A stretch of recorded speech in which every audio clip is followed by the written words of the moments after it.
The strict HOA neighborhood always looked beautiful from outside. Clean roads, shining gates, green grass cut in perfect straight lines, and houses so big that silence echoed inside them. But beauty here had no warmth. People walked with heads high but hearts empty. Neighbors didn't trust each other. They competed with each other. They smiled only when someone was watching. Behind the perfect paint and expensive windows lived cold hearts that forgot kindness long ago. In the center of this cold kingdom stood the biggest house. Huge walls, black iron gate, wide driveway, and tall windows that never opened. This was the house of Adrian Hale, one of the youngest and richest CEOs in the city. His company built buildings that touched clouds, yet his house never heard laughter.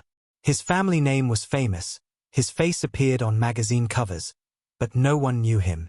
People called him many things, strict, heartless, angry, rude, but no one called him human.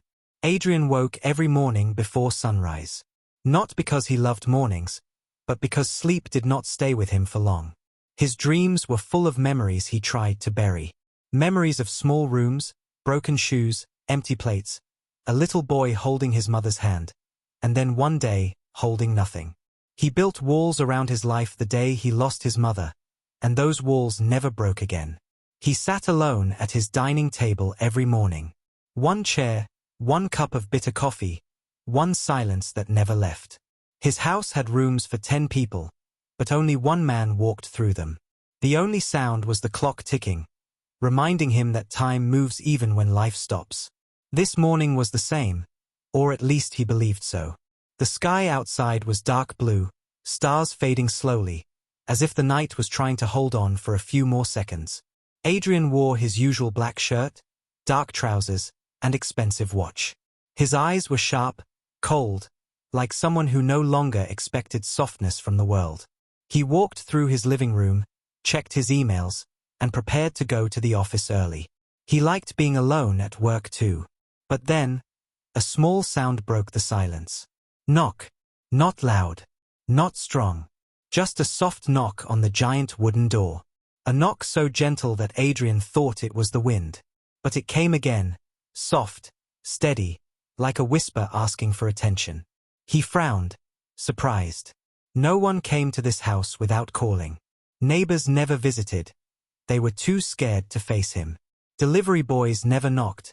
They left packages at the gate. For a second, he wondered if he imagined it. But then the knock came a third time, soft but brave. Adrian walked toward the door with irritation burning inside. His footsteps were strong, like his anger walked before him. He unlocked the security lock, twisted the handle, and pulled the door open with force, ready to shout.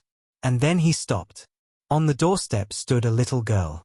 Tiny body, thin shoulders, a faded school bag hanging from one side, small shoes with torn fabric near the toes, messy hair tied in a loose ponytail, a broken pencil in her hand, and eyes, big eyes full of silent courage and quiet sadness. She looked up at him. No fear, no smile, just hope. Adrian felt the shout stuck in his throat. The girl didn't move. She just looked at him like she was waiting for something important. And then, in a soft voice, she asked, "Will you walk me to school?" The question fell into the air like a stone falling into still water. Quiet, but powerful. Adrian blinked, confused. He looked around her. No adult. No mother. No father. Just a small girl with a school bag, asking the coldest man in the neighborhood to walk her to school. He didn't speak first. His mind tried to reject the moment. Why me? He didn't know this child. He didn't walk anywhere. He drove luxury cars. He never helped anyone. He liked being alone. He liked silence.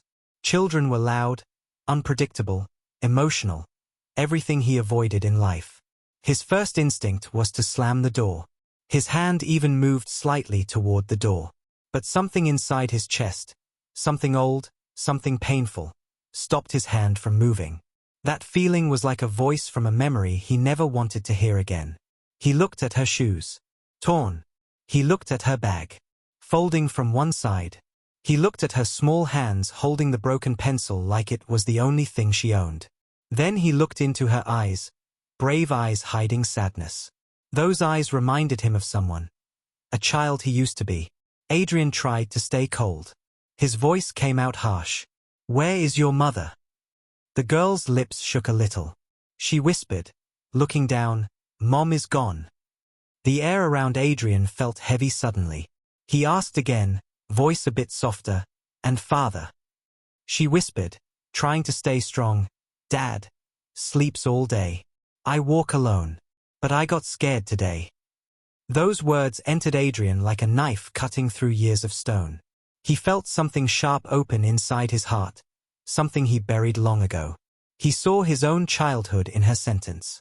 He saw a small boy walking alone, holding a broken pencil, waiting for someone to walk with him, but no one ever came.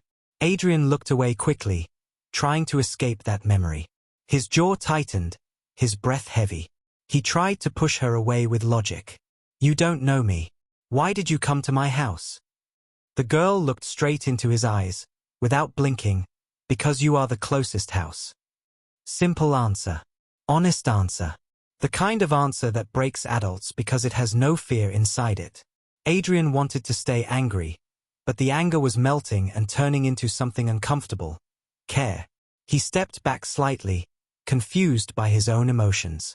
From the side windows of other houses, neighbors stared secretly. Curtains moved. Faces hid behind blinds. They saw the little girl at Adrian's door. They didn't know the story, but they started creating one. Who is that child? Why is she at his door? Did something happen? Gossip spread like poison. People didn't care about truth. They cared about entertainment. Adrian hated people watching his life. He hated noise, attention, drama.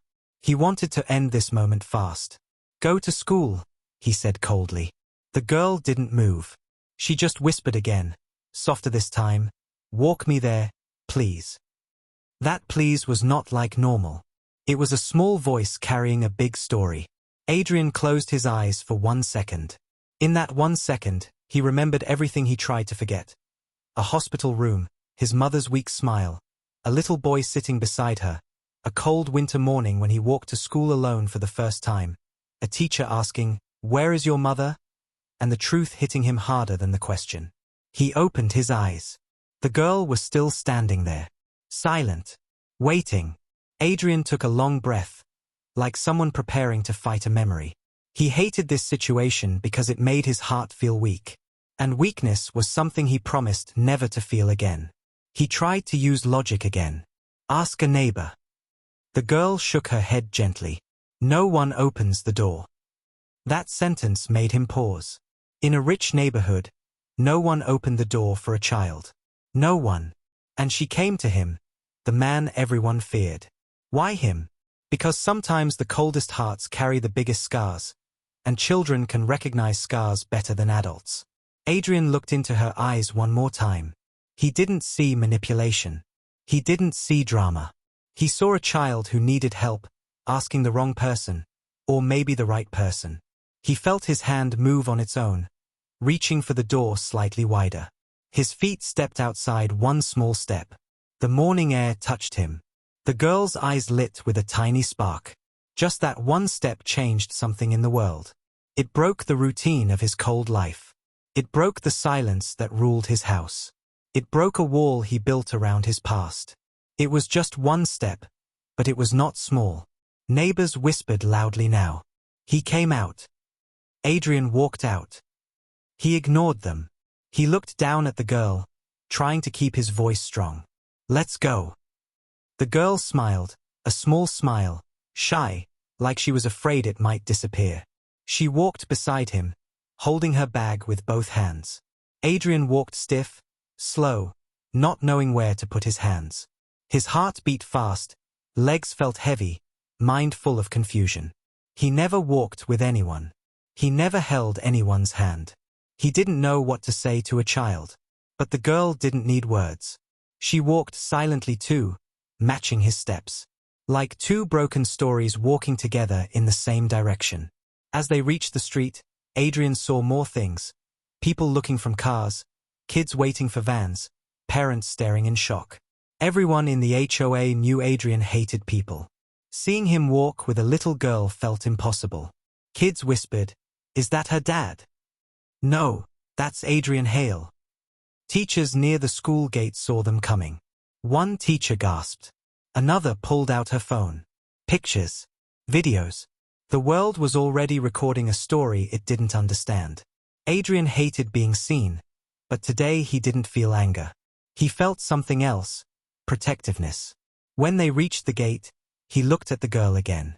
He noticed something he missed before. A small bruise on her hand, near the wrist, purple and fading. His entire body tightened. He asked softly, this time not cold, "What happened here?" She pulled her sleeve down quickly and whispered, "Nothing." Nothing. That word never means nothing when a child says it. His eyes burned with anger, not at her, but at the world that let this happen. He wanted to ask more, but teachers were walking toward them now. One teacher smiled nervously. "Good morning, Mr. Hale. You walked her." Adrian didn't answer. He nodded slightly. The girl looked at Adrian with eyes full of trust. She asked quietly, "Tomorrow, will you walk me again?" Adrian wanted to say no. Every part of him wanted to run away. But his heart, broken, buried, forgotten, whispered something else. Before he could answer, a police car pulled up behind him. Lights. Uniforms. Questions. Two officers stepped out, looking serious. "Mr. Hale, we need to ask questions about this child." Crowd paused. Whispers turned into shock. Phones lifted again. Adrian's eyes widened. His breath slowed. The girl looked scared now, hiding behind his leg without even realizing it. The officer continued, "Someone reported a child walking alone at unsafe times. We need more details." Adrian's chest felt tight. Why them? Why now? Why this girl? And neighbors whispered again, "Maybe she's not safe. Maybe he knows something." Adrian looked down at the girl hiding behind him. In that moment, something inside him woke up completely. Something fierce, something protective, something emotional. This girl wasn't just asking for a walk. She was asking for safety. For someone to stand between her and a world that didn't see her. Adrian stood tall, eyes sharp, voice steady. The girl knocked on the wrong door, or maybe the right one, because the past he buried is waking up. And what happens next will change everything. The police officer's voice hung in the cold morning air like a heavy cloud. Cars slowed, students stopped walking, teachers exchanged confused looks. The neighborhood that always hid behind silence suddenly became loud with curiosity. Adrian stood still, the girl hiding behind his leg, fingers gripping his trousers tightly like he was the only safe place in the world. Adrian's heart began beating faster, not from fear of the police, but from fear of what their presence meant for the girl. Her head was low, eyes staring at the ground, afraid the world would pull her away. Adrian took a slow breath, feeling anger rising like a wave he had kept locked for years. The officer stepped closer, his voice formal. "Mr. Hale, we received reports that this child walks alone every day, early morning, without supervision. We need information about her family, her safety, and if there is any risk of neglect." Adrian looked at the officers, his face expressionless but his eyes burning under the surface. He didn't know what to say. He barely knew her name. But he knew the look of a child surviving without help. He had worn that look on his own face once. Teachers gathered near the gate. One teacher whispered to another, "She comes alone every day. I thought she lived nearby." Another replied, "Maybe she doesn't have anyone." Their whispers were meant to be silent, but silence has ears, and the little girl heard every word. Her body shook slightly, like the words were heavy stones falling inside her chest. Adrian bent down slowly, making himself shorter, not towering like a giant. He whispered to her, voice calm, "What is your name?" She answered, voice shaking like a candle flame in wind, "Sarah." He nodded. "Sarah, do you want to tell them anything?" She stayed silent, eyes full of fear. The police officer looked impatient, writing something on a notepad. "Mr. Hale, do you know the child's parents?" Adrian's jaw tightened. "No," the officer raised an eyebrow. "So why are you walking her to school?" Adrian looked at Sarah again. Truth had no clear answer. Because she asked, he said simply. The officers looked at each other, confused. The answer was too honest, too clean for a world that expects complicated motives. To them, powerful men never do something without reason. But Adrian did this without thinking, only feeling. One officer crouched to Sarah's level, voice softer now. Sarah, is your mother at home? Sarah swallowed, eyes filling with tears she didn't let fall. She shook her head slowly. Mom is gone. The officer wrote something down. And your father? Her voice broke like thin glass. Dad sleeps. All day. He doesn't wake up to take me. Whispers exploded around them. Oh my God. So sad. Someone should call social services. Where is her family? People talked like her pain was a story, not a life. Adrian felt something inside him snap. He stood taller, voice sharp but controlled. Enough. The crowd fell silent. His voice was cold like metal. Stop talking about her like she is not standing here. Everyone lowered their eyes. His anger was not loud, but heavy. The police officer cleared his throat. Mr. Hale, do you know why her father is sleeping all day? Sickness? Work? Addiction? Adrian didn't know. He only knew the look on the girl's face. He looked straight at the officer. Let me talk to him. The officer was surprised. You want to meet her father? Adrian nodded. Yes. Sarah tugged his sleeve, whispering, he is hurt. He can't walk much. He used to work in a workshop. Then something happened. A memory flashed inside Adrian's mind like lightning. His mother working late, her hands shaking, illness growing, him too young to help.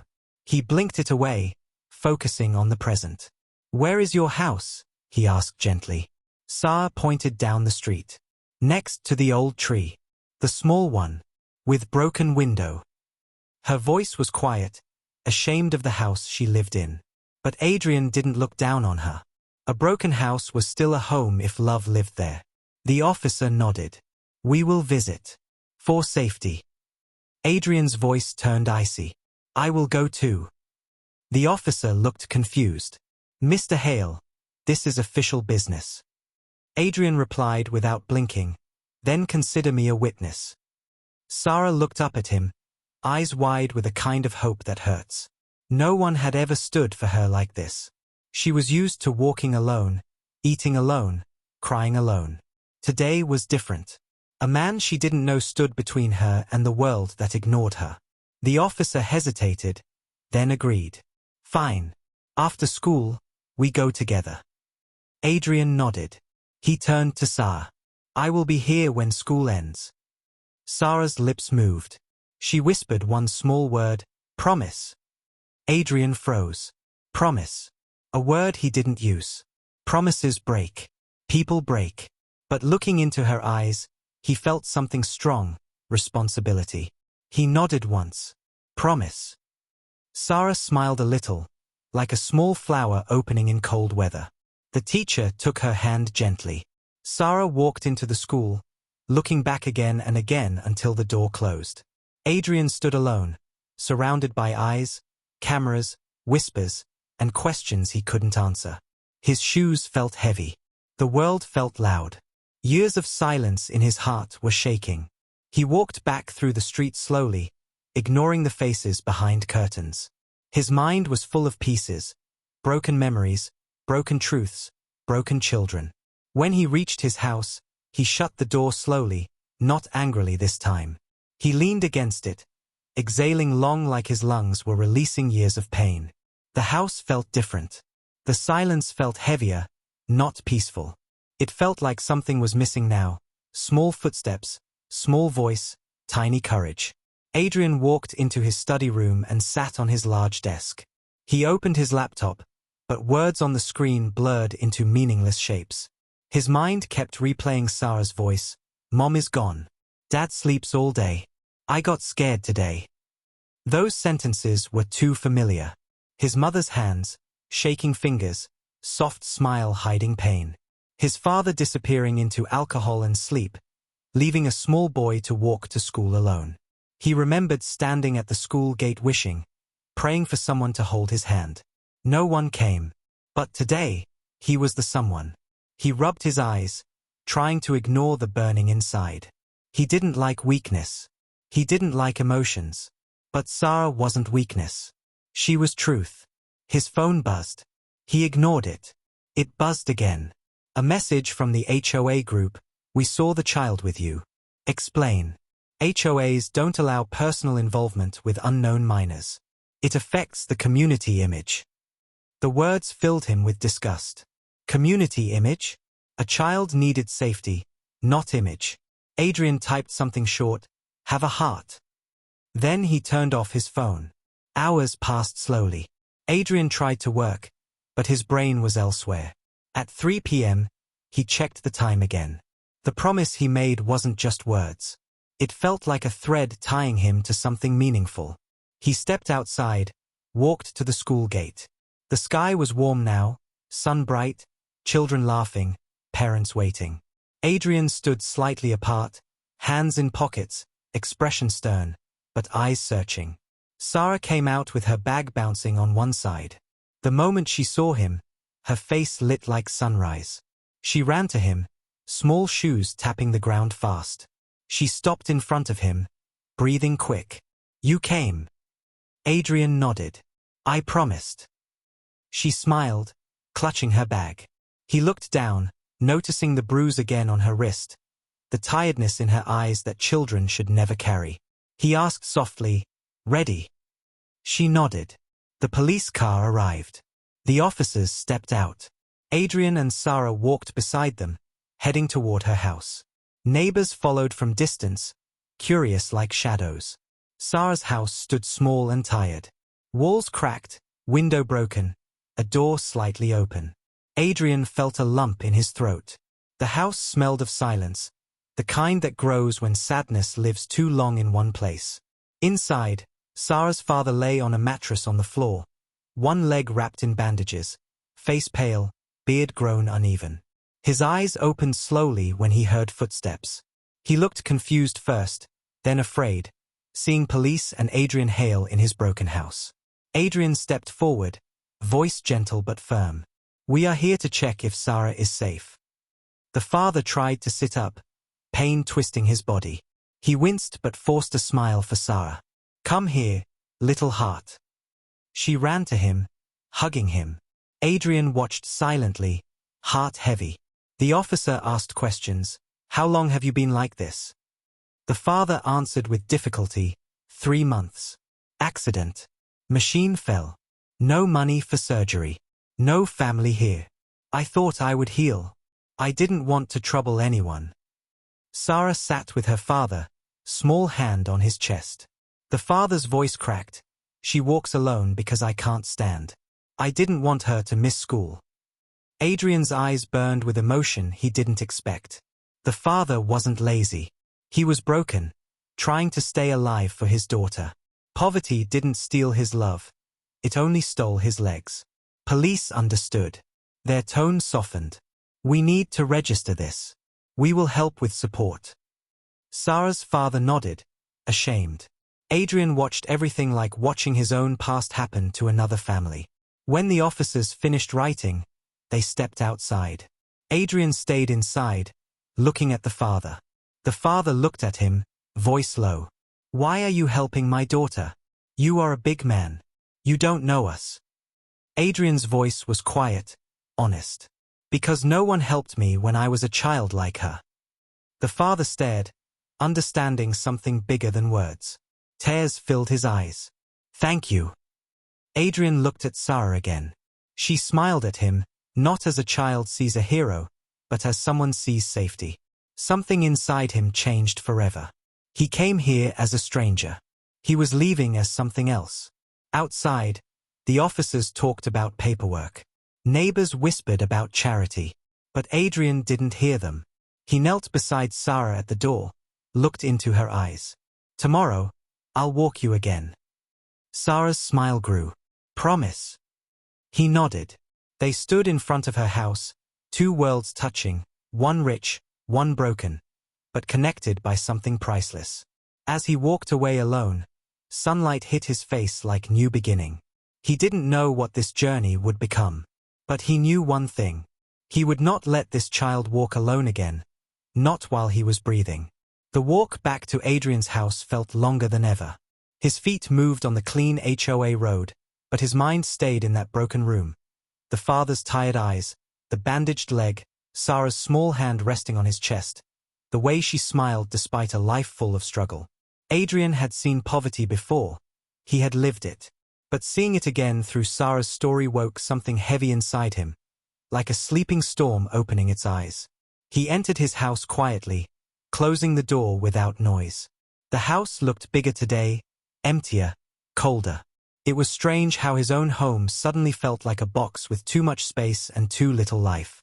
He sat at the edge of his sofa, elbows on his knees, fingers pressed against his forehead. He was a man who solved billion-dollar problems with logic, calculation, and strategy. But today he faced a problem small as a pencil, big as a childhood. He remembered his mother again. Soft hands, warm eyes, coughing in a small kitchen, smiling through pain so her child wouldn't cry. After she was gone, silence became his only friend. He learned success because failure meant hunger. He built walls because walls didn't die. But Sarah, she knocked on his door like a memory knocking on his heart. A notification sound broke the silence. His phone. He looked at the screen and saw dozens of messages from the HOA committee. His hands tightened around the phone. This is inappropriate. You can't create emotional influence on minors. Walking a child gives wrong signals. You are damaging our community reputation. We need a meeting tomorrow morning. Adrian's jaw clenched hard. The HOA cared more about reputation than reality. They cared more about rich rules than human stories. They looked at a suffering child and saw a problem, not a person. He threw the phone on the table and stood up, walking to the window. Outside, big houses glowed under evening lights. Cars parked perfectly. Lawns trimmed like haircuts. Everything looked perfect, except the hearts that lived inside. Night arrived slowly. Adrian didn't turn on the TV or music. He sat in darkness, thinking. At 5 a.m. the next morning, he stood at his mirror wearing a gray coat.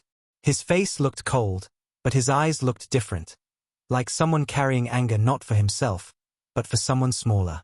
Before leaving for the HOA meeting, he drove to the corner where Sarah's house stood. The window was still broken. Curtains moved with morning wind. He blinked slowly, feeling a sharp ache in his chest. He remembered walking to school alone, passing houses filled with warm families, hearing laughter he would never have. He whispered to himself, "Not again. Not this time." Then he drove to the HOA office. The meeting room smelled like expensive perfume and expensive problems. Rich residents sat around a glass table, wearing suits and fake smiles. The HOA president, a man named Victor Lang, stood at the head. His smile didn't reach his eyes. "Mr. Hale," Victor said with false warmth, "we have concerns." Adrian knew this tone well. It was the tone of people who hide cruelty behind politeness. Victor continued, "We understand you walked a child to school. A girl from a house that doesn't meet our standards. This creates wrong attention. Our neighborhood must remain private. Safe. Elite. We can't allow emotional chaos." Adrian stared at him. No blink. No smile. "Chaos?" he repeated slowly, like tasting the word. Victor nodded, crossing his arms. "Yes. People talk. Videos circulate. It looks like charity. And charity makes us weak. We built this area to avoid problems like hers." Adrian leaned forward. His voice was low, controlled, but full of fire. "She is not a problem. She is a child." Victor laughed lightly. "Every child without guidance becomes a problem. We must remove her presence from this community spotlight." Adrian felt his pulse in his neck. Remove her presence. Victor spoke calmly. "Yes. The police already visited her father. They believe social care would be better for her. She will be moved soon." Adrian's heart dropped. His hands curled into fists on the table. You want to take her away from her father? A man injured, not absent. A man who loves her. Victor smiled like he was teaching a lesson. Love doesn't matter if it's poor. Safety matters. Status matters. Children like her don't belong here. Adrian stood up slowly. The chair made no noise. His eyes turned darker. Children like her are the reason this place has lost its humanity. The room stiffened. Victor's tone sharpened. Mr. Hale, do not forget, this community is your brand. If you wish to continue living here, controlling your image is important.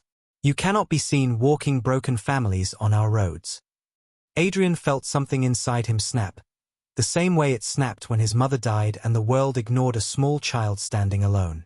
He pressed both hands on the table, leaning closer. Listen to me, Victor. I walked a child to school because she asked.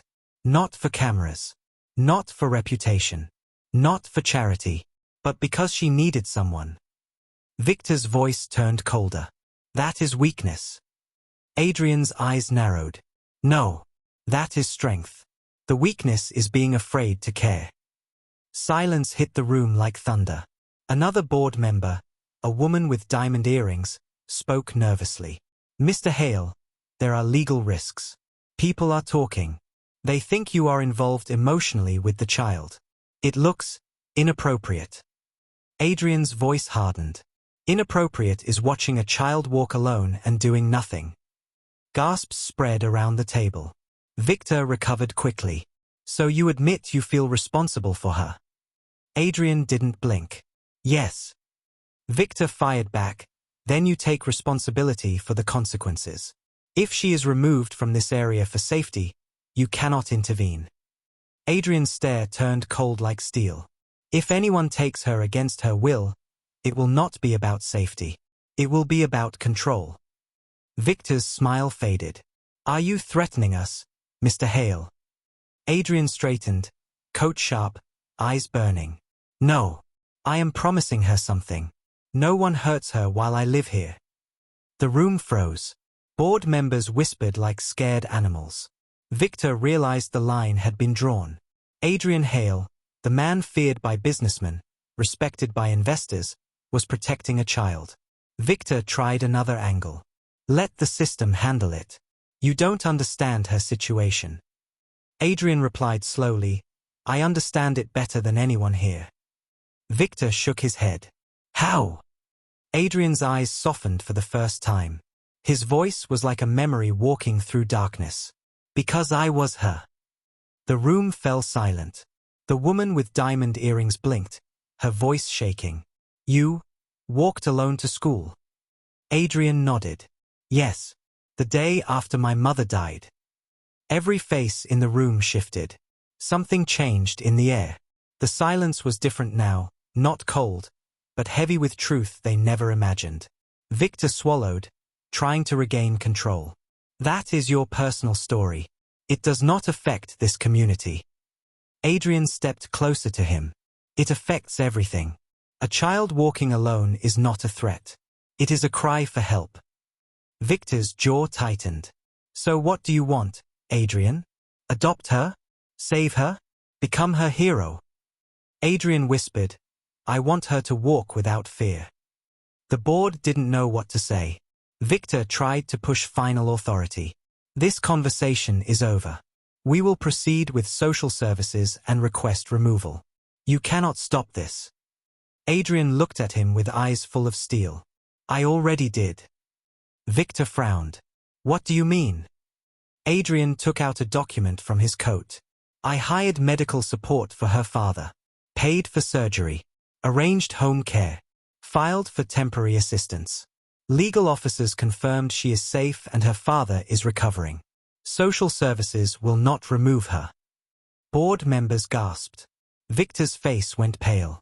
You paid for it? Adrian nodded. Yes, without telling anyone. Victor tried to speak, but words died. His leadership crumbled in front of money used for good, not power. Adrian walked out, leaving the board in shock. But as he reached the exit, Victor called out, voice dark, Adrian, you think this ends here? But walking a child doesn't make you a father. Adrian stopped at the door. He turned his head slightly. His voice was soft but deadly. No. But ignoring a child makes you something worse. He left. Outside, the sun had risen. Streets looked warm. But inside Adrian, the world was still cold and shaking. He walked toward the school again, not because he planned it, but because his feet remembered the promise. Sarah stood waiting near the tree. Small hands holding her bag, eyes searching every face until she saw him. When she did, her smile grew slow, like sunrise touching a quiet lake. Adrian walked toward her. No words, just presence. She whispered, "You came again." Adrian nodded. "Always." She reached her hand, not holding his, just letting her fingers brush his coat. A small gesture, big meaning. They walked together. And this time, Adrian didn't walk stiff or cold. He walked like someone carrying a mission bigger than ego. But hidden across the street, Victor stood behind his car window, watching them with hatred born from fear. He whispered to himself, "If the CEO becomes the community's heart, we lose control." He made a call. "Start the plan." The morning light felt softer today. Birds sat on electric wires like tiny guards watching the two figures walking on the empty sidewalk. Adrian's steps were slow, controlled, but inside him something new was moving, care growing like a seed breaking stone. Sarah walked beside him, clutching her bag straps, eyes brighter than yesterday, small smile hiding in the corner of her lips. She didn't talk much, but she walked close, like her heart was learning to trust the world again just because one door opened yesterday. Adrian didn't speak either. Silence between them was not heavy anymore. It was soft, like a blanket both of them shared without saying it. Cars passed, neighbors stared from windows, whispers flew like dust in the air, but Adrian's focus never left the child beside him. His eyes scanned corners, scanned people, scanned danger the way a soldier scans a battlefield. He wasn't used to protecting anyone. Today it was instinct. They reached the school gate. Teachers looked from a distance, unsure how to handle a CEO with a small girl. Some smiled politely, some looked uncomfortable because they never saw kindness here. Adrian watched Sarah run into the school building, waving once before disappearing into the hallway full of noise. He stood for a moment, hands in pockets, thinking about everything the HOA said yesterday. Their plan was not finished. He felt it like a shadow walking behind him. He turned to leave. Across the road, a black luxury car waited. Inside, Victor Lang sat with sunglasses on. Fingers tapping the steering were like a man planning a business deal. Next to him was a woman from the board, her voice quiet, sharp. "So? What now?" Victor's jaw tightened. "We strike from two sides. The father will look irresponsible, and Adrian will look obsessed. We break both at once." The woman hesitated. But the child, Victor cut her, voice cold as metal. "Children are tools." He used her image first. The woman looked away, ashamed of agreeing with darkness she couldn't fight. Victor picked up his phone. "Start the school rumor. Make parents scared. Fear is the best weapon." He ended the call. Inside the school, the plan moved fast. A parent whispered in the cafeteria to another, "That CEO likes poor girls." Another parent said, "Maybe he wants attention." A teacher overheard and repeated it in the staff room. "He walks her every day. Something is strange." Rumor spread faster than truth. Within 1 hour, Sarah's name became a story made from lies. At lunchtime, Sarah sat alone outside, eating the small apple Adrian put secretly in her bag that morning. She smiled, remembering how he pretended it fell in by accident. While she ate, 3 children walked toward her, eyes full of curiosity mixed with cruelty they learned from adults. One girl asked loudly, "So the CEO is your dad now? You're lucky." The boy laughed. "She's poor but she catches rich people. Gold girl." They giggled cruelly. Sarah looked down, her hands shaking. She whispered, "He just walks me to school." The boy snatched her apple, threw it on the ground. "Rich man gives you food? You are charity kid." Sarah's eyes filled with water. She didn't fight. She knew fighting makes teachers angry. She stood to walk away, but they blocked her path. Inside the classroom, a teacher saw the scene through the window but didn't move. Fear of Adrian, fear of HOA rules, fear of getting involved. Silence is easy when pain belongs to someone else. At the same time, Adrian sat in his office boardroom with his directors. They talked about contracts, numbers, investments. He listened with half mind, because the other half was still in the schoolyard. His phone buzzed with a message from his private security. Rumor spreading.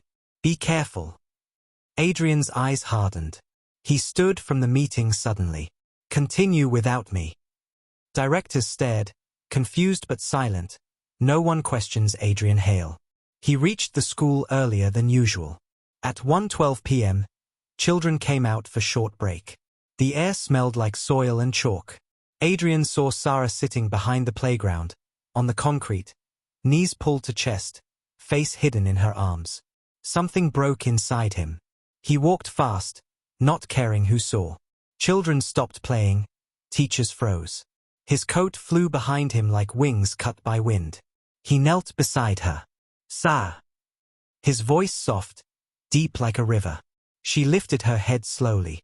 Tears covered her cheeks, nose red, lips trembling. When she saw him, she cried again, not because of pain, but because the person she trusted returned. Without thinking, she reached and hugged him around his waist. Adrian's heart sank like a stone into water. He put his hand on her head, fingers shaking. What happened? He asked. Sarah's voice was tiny, broken. They said, I am charity. They said I trap rich people. They took my apple. Adrian closed his eyes. His breath went sharp. The anger he held for years, the anger he hid under silence, rose now like a wave too big to control. He looked at the ground. The bruised apple lay in dirt. Something about that image, an apple from his hand, crushed by children, felt like his own childhood crushed by society. He stood, holding Sarah's hand. Come. He walked straight to the principal's office, ignoring whispers, ignoring cameras. Teachers followed like a nervous chain. The principal stood, shocked. Mr. Hale? What? Adrian interrupted, voice calm but shaking with fire. Children bullied her. Teachers watched. This school is not safe. The principal stuttered. We didn't see. Adrian's eyes cut him. You saw. You all saw. You looked away. Silence filled the room. Sarah stood behind Adrian, holding his coat. The principal swallowed. We will take action. Adrian stepped closer. Action begins now. Call the HOA board. They need to see what cruelty looks like. The principal hesitated. Adrian's voice turned cold. Call them. He called. Within 30 minutes, Victor Lang and 2 board members entered the school. They expected to control the moment. Instead, they walked into a room with a crying child and a furious CEO. Parents stood outside watching from windows. Rumors changed direction like wind. Victor spoke first, trying to look like a leader. Adrian, you are creating unnecessary drama. Children fight. It is normal. Adrian stepped forward, voice low. Normal? For rich children to insult poor children? To throw food? To repeat the poison adults teach them? That is normal here. Yes. In this cold place. Victor's expression changed, but he stayed calm. You are emotional. Step back. This is not your child. Adrian's eyes burned. Exactly. And I still protect her more than you protect your community's humanity. Victor tried to laugh. People say you are obsessed. That you want attention. Why is a CEO walking a girl every day? Adrian didn't blink. Because 30 years ago, I was that girl. The room froze. Victor lost his words. Adrian continued, voice deep, scars speaking instead of pride. I walked alone. My mother was gone. My father was broken. Children insulted me like trash because I had patched shoes and a sandwich made from nothing. Teachers watched. Adults watched.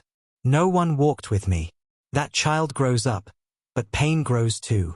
And when I looked at her at my door, I saw my story standing with broken pencil. Tears filled Sarah's eyes again. Adrian's voice cracked for the first time. Do you know what it does to a child when no one walks with them? It teaches them they are invisible. And that pain never leaves. The principal looked down, ashamed. Teachers cried quietly. Parents outside pressed hands on windows. Victor tried again, weaker. We cannot let your personal trauma rewrite the rules of this community. If her father loves her, he should take responsibility. Adrian stared through Victor's soul. He does. With a broken leg. With no money. With pain you never saw. That is love stronger than your whole clean street. Victor clenched his fists. So what now? You want to take the girl? Adopt her. Adrian shook his head. No. I want her to keep her father. And keep her dignity. Victor whispered, angry, frightened by truth. You are changing the story. You are making people cry. That makes us look like villains. Adrian replied, because you are. The room went silent like death. Victor whispered, a threat hiding behind calm. If you fight us, we fight back. We can destroy your image. You will look sick, unstable, emotional. Adrian stepped closer, eyes inches from Victor. Destroy my image. I don't care. But if you hurt her, I destroy everything you built. Victor's face turned pale. He saw the truth. Adrian was not a businessman anymore. He was a man protecting a child like he wished someone protected him. Victor turned to leave.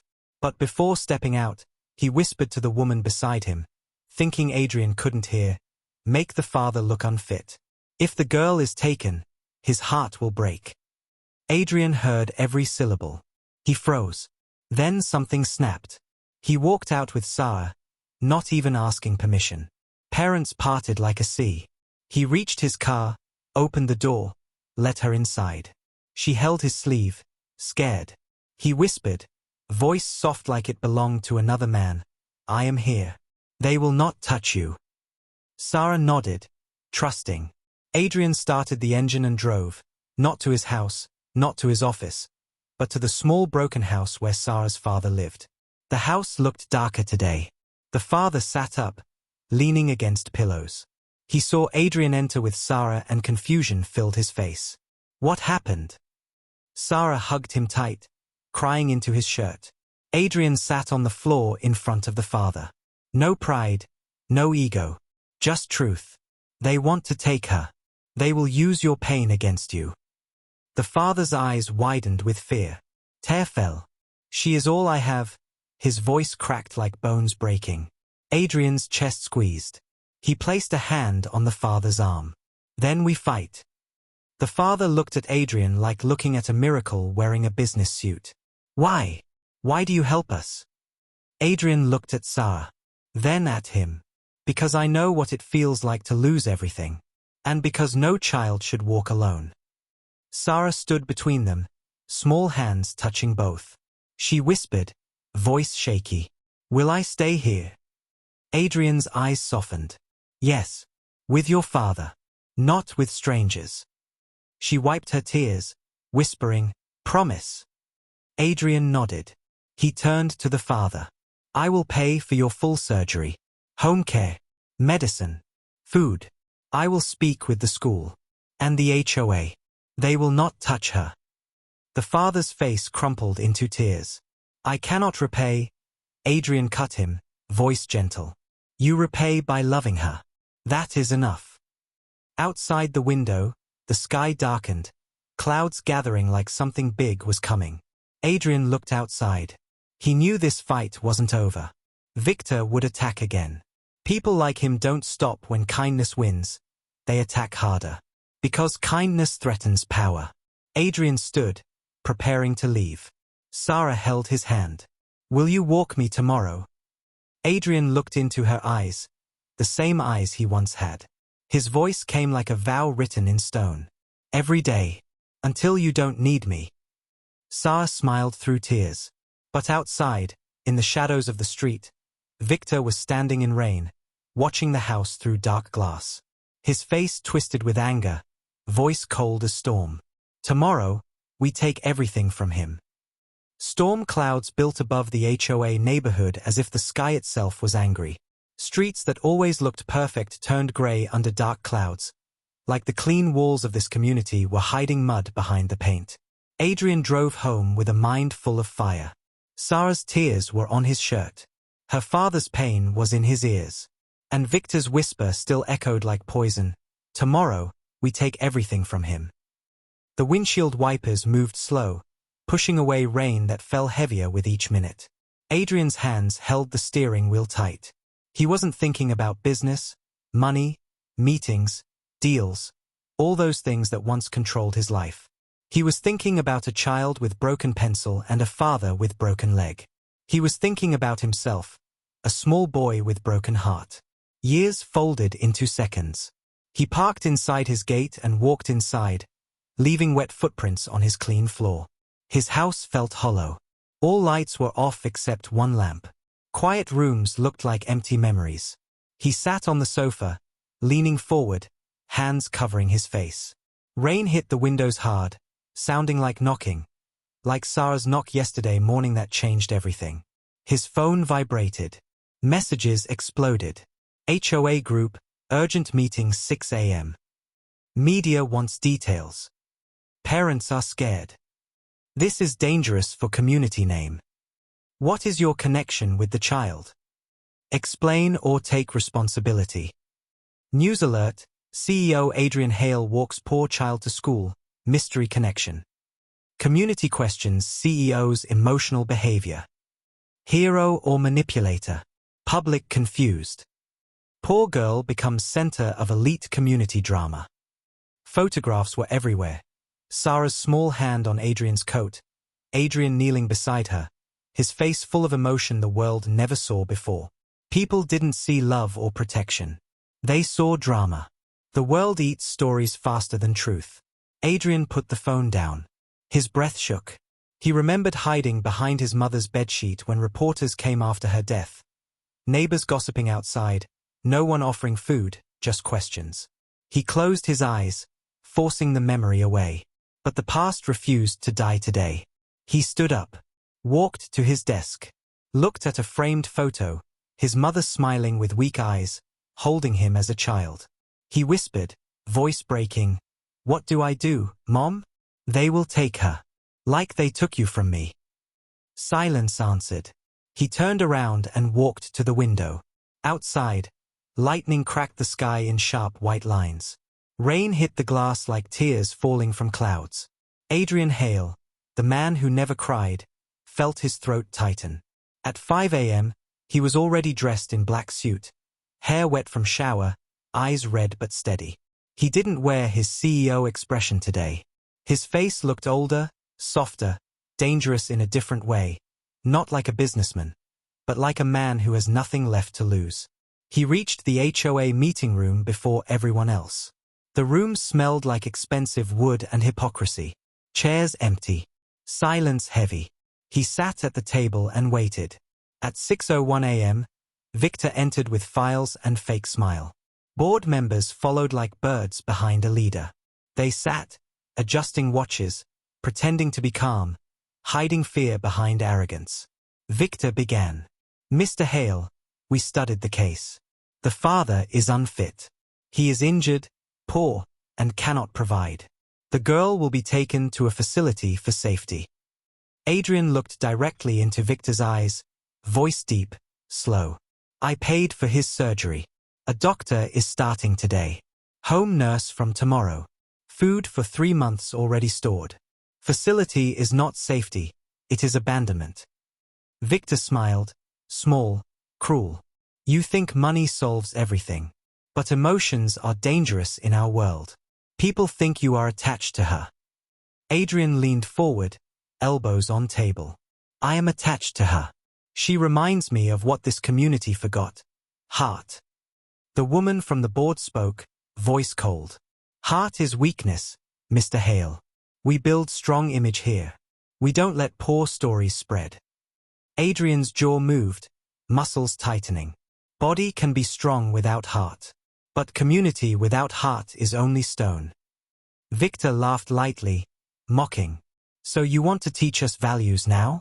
You, the man who never talked to anyone? Who never attends parties? Who never smiles? You think you are hero now? Adrian looked down at his hands, remembering Sarah's small fingers holding his coat. I am not hero. I am what she needed in that moment. No child should beg for safety. Victor pointed a finger sharply. You make us look like villains. We followed rules. You broke them. You let emotions control you. And now, you pay. He opened a file and pushed it across the table. Adrian read quickly. His name. His reputation. A plan to question his mental stability, emotional decisions, remove him from community board, create doubt about his behavior with the child. Words hit like bullets. CEO mental health unstable. Trauma from childhood affecting decision. Needs evaluation. Not safe for minors. He closed the file slowly. Victor spoke, enjoying every second. If you sign here, we stop the story. No one questions you. The child goes away quietly. Your image stays clean. Adrian didn't touch the paper. His voice dropped like stone in water. You want me to abandon her? Victor shrugged. Yes. Choose your world or hers. Adrian stood slowly. His face was calm. Too calm. That was more dangerous than anger. He looked at each board member. I left my world long ago. Victor frowned, confused. What? Adrian's eyes filled with something no one ever saw in him. Pain and love together. I lived without mother. Without father. Without support. My world died when I was 6. Everything I built after was survival. Not life. Board members looked away, unable to face that truth. Adrian continued. Yesterday she hugged me. And in 1 second, I remembered what I needed my whole childhood. Someone. One person. Not money. Not power. One person. His voice cracked. Just a little. She asked me to walk her to school. That is the smallest request in the world, and no one gave her that. Victor clenched his jaw. Feel pity if you want, but you cannot fix the world. Adrian replied, I don't want to fix the world. I want to fix one walk. The room shook in silence. Victor whispered, last attack, if you walk her again today, you lose everything. Adrian answered like a vow, if I don't walk her, I lose myself. He walked out of the room. His shoes hit the floor heavy. Rain stopped. Light entered windows like hope trying to return. Outside, parents gathered, holding umbrellas, whispering rumors. Some recorded him. He ignored all. His eyes searched the school gate. Then he saw her. Sarah stood under a small blue umbrella, alone. Clothes clean but old, bag repaired with thread, hair tied neatly. She smiled when she saw him. Small smile, shy but brave. She ran and stopped in front of him, breathing fast. You came, she whispered. Adrian looked at her, everything falling quiet around them. His voice soft like promise. Always. She held his hand. Not coat this time. Not sleeve. His hand. Small fingers wrapped around big fingers. And Adrian felt something warm spread in his chest, like broken pieces finally fitting. Parents stared. Some smiled, some judged, some changed their hearts without speaking. Truth sometimes wins quietly. They walked through the gate. The ground was wet. Their shoes made small sounds. Adrian didn't rush. He walked slow, letting her choose pace. Sarah stepped in puddles like child. Adrian didn't stop her. He let her be child, because childhood is short, and pain makes it shorter. Suddenly, screams. A group of parents ran from behind. Reporters jumped from a car. Microphones pointed. Cameras flashed. Questions hit like stones. Why are you walking a poor girl? Are you doing charity for fame? Is this emotional relationship safe? Do you know her family details? Why her? Why you? Are you acting for attention? Sarah froze. Her hand squeezed Adrian's hard. Fear returned. Eyes big with panic. Breath fast. Tears forming. Adrian turned to shield her, arms wide, body blocking her from cameras like shield made from human life. Reporters came closer. Flash burning. Sarah cried and hid behind him, face buried in his coat. He shouted once, loud, full thunder. Stop! Everything froze. Rainwater dripped from roofs. His voice came deep, shaking ground. She is a child. Not a story. Not entertainment. Not your gossip. She is child who asked for someone to walk with her. I walked because no one else did. Silence. Only Sarah's quiet crying. Adrian continued, voice tired, heavy. You want to ask me questions? Ask me. Don't ask her. Don't touch her. Don't look at her with cold eyes. Look at yourselves. A reporter whispered, confused, emotional. Why do you care so much? Adrian looked down at Sarah, whispering like truth to the world. Because once, I was walking alone, and no one cared. A tear fell from his eye. Real. Raw. People didn't know what to do. Watch a rich man cry? Or see a broken child protected like diamond. Cameras lowered. Some parents cried quietly. One mother stepped forward, soft voice shaking. You're right. We forgot how to care. Everyone stepped back, giving space. Adrian lifted Sarah into his arms. She held him tight, face hidden. He walked into the school like a father walking his child, not by blood, but by heart and no pride and no image. Only love. Inside the school hallway, his phone vibrated. A message from Victor. You lost everything today. Adrian read it. Then looked at Sarah and whispered, no. Today, I won something I never had. He put the phone away and walked her to class. The school bell rang like metal hitting metal. Children ran out laughing, backpacks jumping, shoes splashing in puddles left from the morning rain. But Adrian didn't smile. He stood near the tree, waiting like a soldier standing guard. His eyes didn't look at parents or children today. They looked at shadows. He could feel danger breathing near him, hidden behind polite faces and expensive coats. Sarah came out slowly, head low, holding her bag tight. When she saw Adrian, her feet moved faster. She ran and hugged him without speaking. Adrian held her for a moment, hand on her head, face soft but tired. He whispered, everything is okay. The girl nodded, trusting a promise that was already under attack. They walked toward the small broken house again. Sarah talked about a drawing she made in class, 2 people walking under one umbrella. Adrian listened quietly, every word like warm light entering a cold room. But with each step, his phone vibrated in his coat, messages and calls building like thunder behind his back. He didn't check them. He only held her hand tighter. When they reached the house, something was different. The door was half open. Papers scattered near the entrance. A chair knocked over. Silence deep like fear. Sarah ran inside. Adrian followed, heart pounding, eyes scanning. In the small living space, her father lay on the floor, unconscious, breath shallow, face pale. A bowl of medicine spilled beside him. Sarah screamed, running to him. Dad! Dad, wake up! Her tiny hands shook his shoulder, voice breaking like wood snapping. Adrian knelt, hands checking pulse, eyes sharp with urgency. His voice low but full power. Call emergency. He dialed immediately, speaking clear, fast. EMS. 1 adult male collapsed. Unconscious. Breathing weak. Broken leg. Recovery stage. Send unit now. Location, East Olive Street, house with broken window. Sarah cried into her father's shirt, shaking his body, tears falling like rain. Adrian placed his hand on her shoulder. He is alive. Don't stop talking to him. His voice was steady, but his heart was falling inside his chest. The memory was too close. Another room, another body, a child calling mom without answer. He closed his eyes for 1 second, fighting the ghost of his past.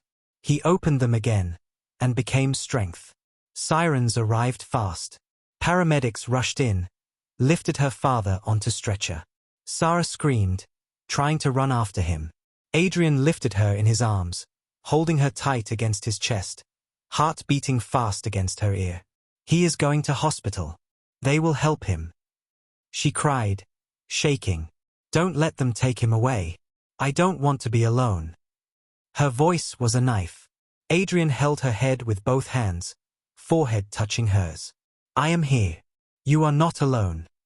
But his eyes were full of fear, not fear of losing reputation, business, money, but fear of seeing a child feel what he once felt. Paramedics secured the stretcher. They left. Adrian carried Sarah into his car. She held his coat tight, breathing in short, painful breaths. She whispered between sobs, "What if he doesn't wake?" Adrian swallowed hard, forcing his voice to stay strong. "He will. Your father is fighter. Like you." Sarah wiped her eyes with sleeve, face red, nose running. A child with too much weight for her age. She put her head on Adrian's shoulder. Tears soaked his coat. He held her, one arm supporting her back, like carrying broken wings he refused to let fall. They reached the hospital. It smelled like medicine, fear, and hope mixed together. Nurses rushed her father into emergency. Adrian stood in hallway, holding Sarah like she was the only anchor in a storm. And in many ways, she was. Hours passed like slow knives cutting time. Sarah fell asleep in his lap, head heavy on his chest, fingers still gripping his shirt like if she let go, the world would take everything. Adrian didn't move. Not even once. His legs hurt, back hurt, face burned with exhaustion, but he didn't move. Pain didn't matter. Sarah's sleep mattered. While he sat, his phone buzzed again and again.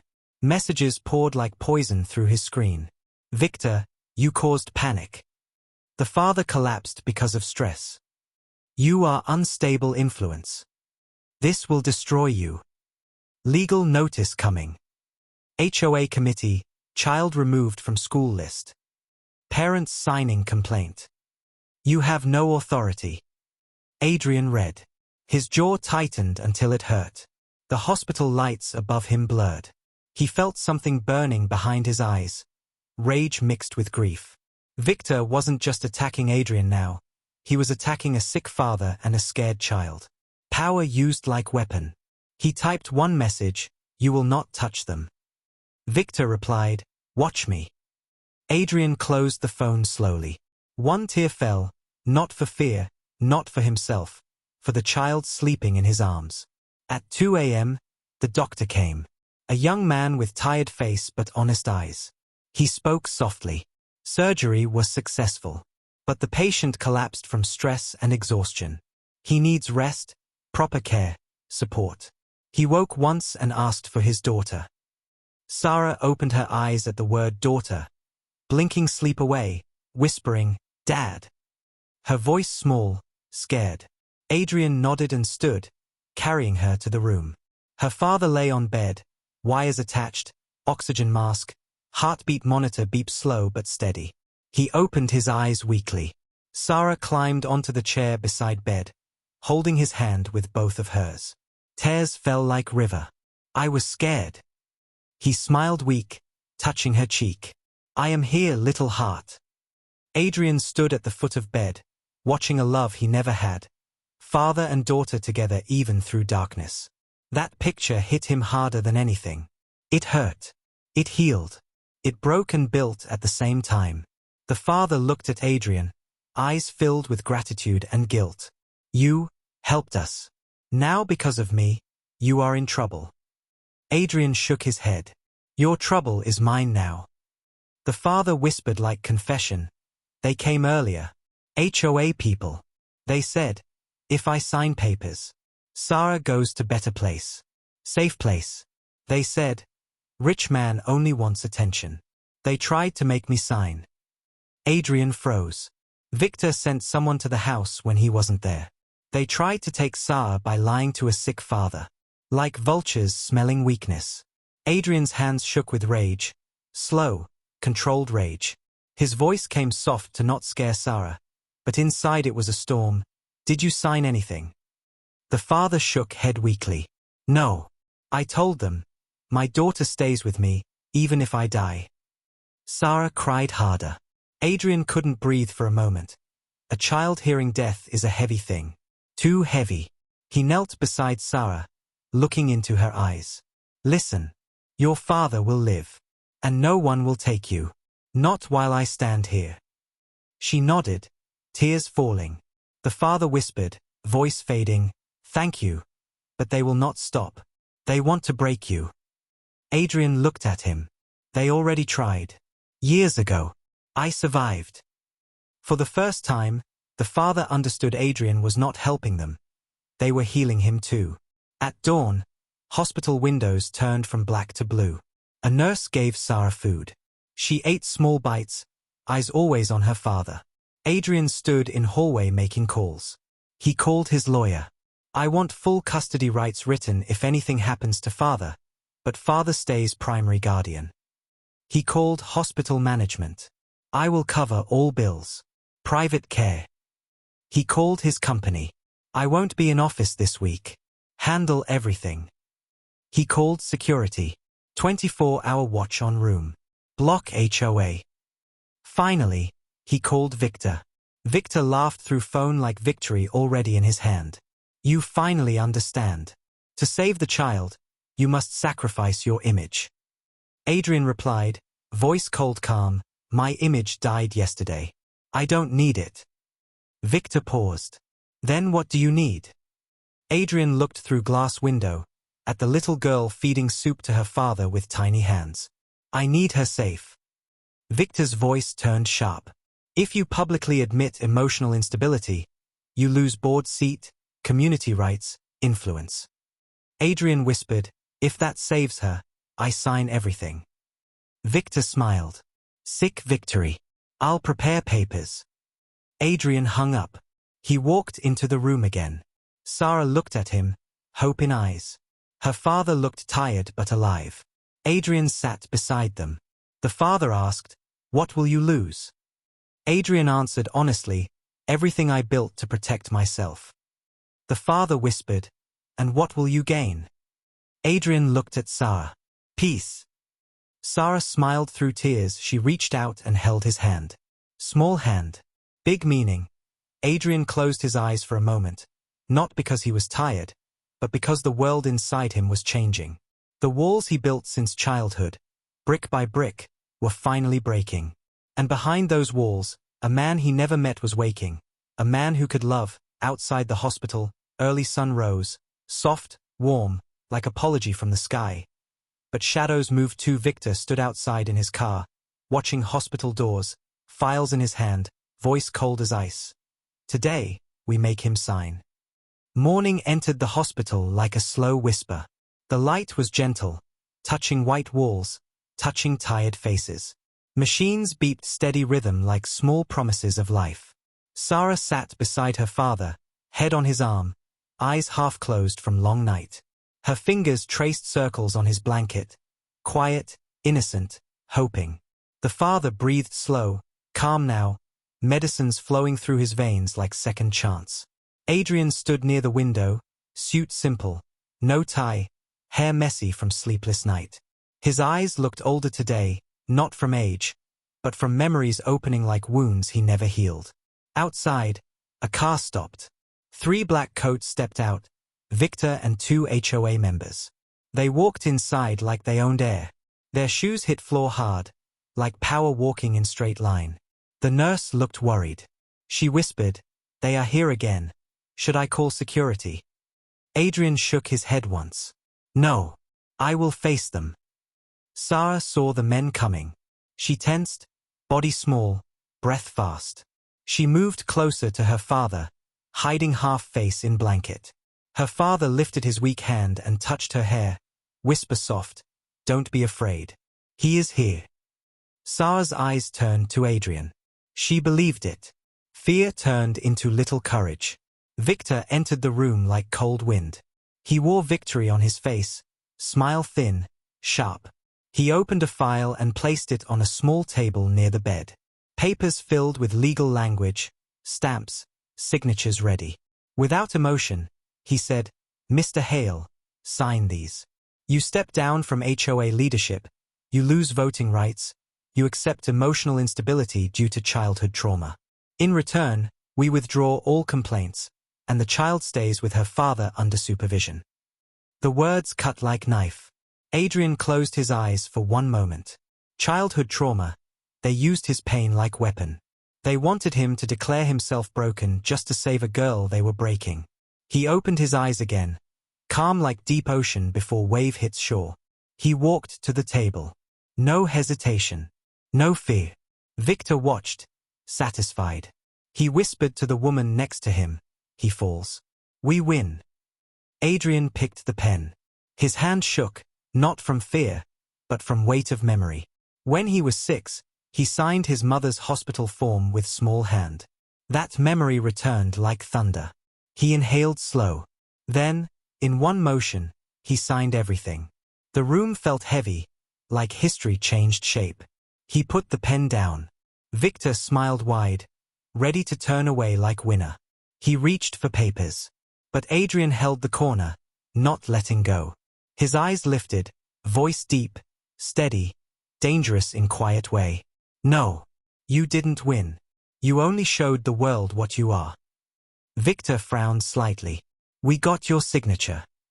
Adrian leaned closer, face inches from Victor, voice like truth whispered behind closed doors. You got a signature from a man breaking himself to protect a child. And you will show it to lawyers, to news, to community. And everyone will see the same thing, your cruelty. Victor's smile faded a little. The woman from board stepped forward, nervous. We followed rules. Adrian cut her with silence in eyes. Rules written to protect power, not people. Victor tried again. You admitted instability. That destroys your influence. Adrian shook head slowly. Influence built on fear is empty. Influence built on love grows without trying. Victor laughed like bitter man. Love won't save your corporate world. Adrian looked at Sarah, then at her father. It already saved one world. Hers. That sentence dropped like stone in still water, silent ripples moving through everyone. Even the nurse wiped her eyes quietly. Victor changed tone, voice tight. You think emotions make you strong. But you are alone now. Adrian whispered, alone is my past, not my future.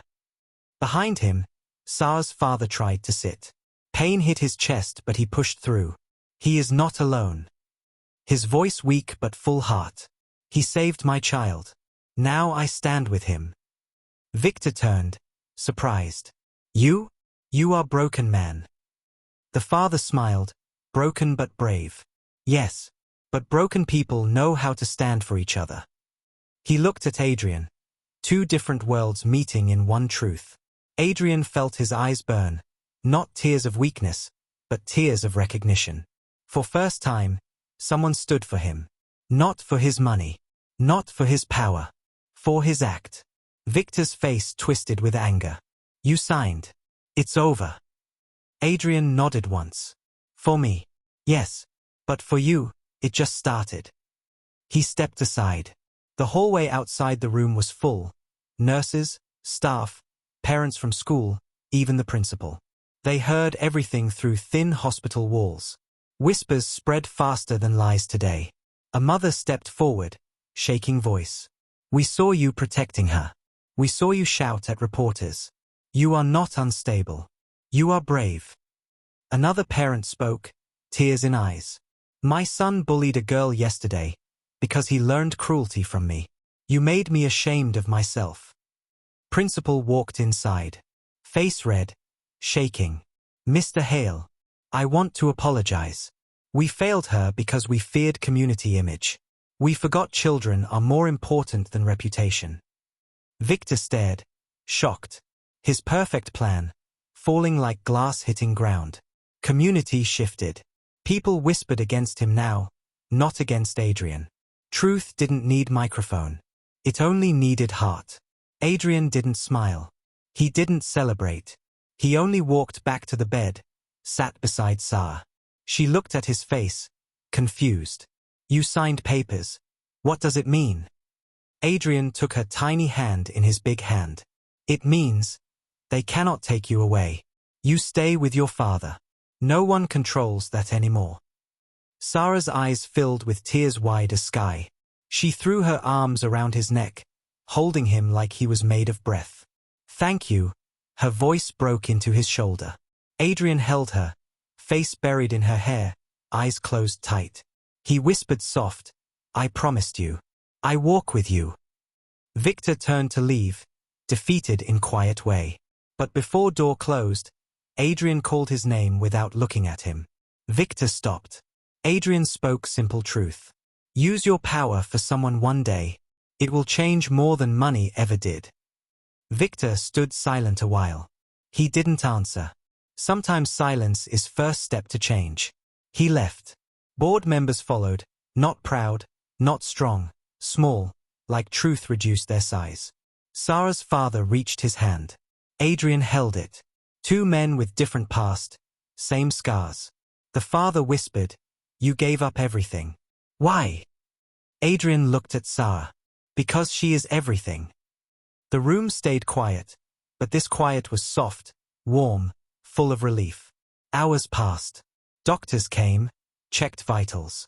Sarah slept beside her father, hand holding his sleeve. Adrian sat on chair near bed, eyes half closed, body tired but heart peaceful, for first time in years. Morning turned into day. Sun entered window, touching Sarah's hair like blessing. Later that week, hospital allowed father to return home with nurse care. Adrian arranged everything: food, medicine, education support. HOA rules couldn't stop him now. He wasn't part of them anymore. He lost title. He lost board seat. He lost power in community. But he gained something bigger: family without blood. On first day back home, early morning fog covered street like soft blanket.